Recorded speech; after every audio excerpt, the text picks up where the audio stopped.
రాష్ట్రంలో కందిపప్పు కుంభకోణం జరిగిందని ఇన్కమ్ ట్యాక్స్ డిపార్ట్మెంట్ తేల్చింది. ఇప్పుడు దాని మీద చర్యలు వాస్తవంగా వాళ్ళు ఆ డబ్బుల వరకు పట్టించుకుంటారు. కానీ మిగతాది క్లోజ్ చేయాల్సిన బాధ్యత అయితే మన వాళ్ళ మీదనే ఉంది. విజయవాడలో ఆదాయ పన్ను శాఖ ఇన్వెస్టిగేషన్ వింగ్ అధికారులు 30 బృందాలుగా జంప్లింగ్ పద్ధతిలో వినుకొండ, తిరుపతి, గుంటూరు, విశాఖపట్నం, కర్నూలులో దాడులు చేస్తున్నారు.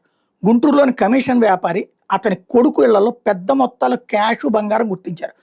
వినుకొండ కేంద్రంగా అక్రమాలు జరిగినట్టు తెలియదు. కమిషన్ ఏజెంట్లు బంగారం, వెండి, real estate, automobile, printing press వ్యాపారాలు కొనసాగిస్తున్నట్టు తెలియదు.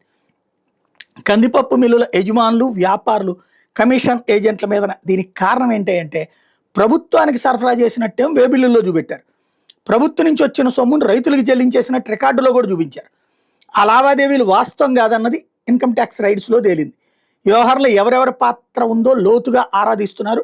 వినుకొండలో పప్పు మిల్లుల ఖాతాలు చూసే 4 అకౌంటెంట్లని 5 రోజులుగా విచారిస్తున్నారు. ఇది వైసీపీ గవర్నమెంట్ హయాంలో వ్యాపారులు పెద్ద మొత్తాల్లో కందిపప్పు సరఫరా చేసినట్టు ఖాతా పుస్తకాల్లో చూపించారు. బిల్లుల సొమ్ము తీసుకున్నట్టు అధికారుల తనిఖీలో బయటపడింది. మిల్లుల్లో ఎంత పరిమాణంలో కందులు మరపట్టించారో గుర్తించేందుకు విద్యుత్ బిల్లులు కూడా తీస్తున్నారు.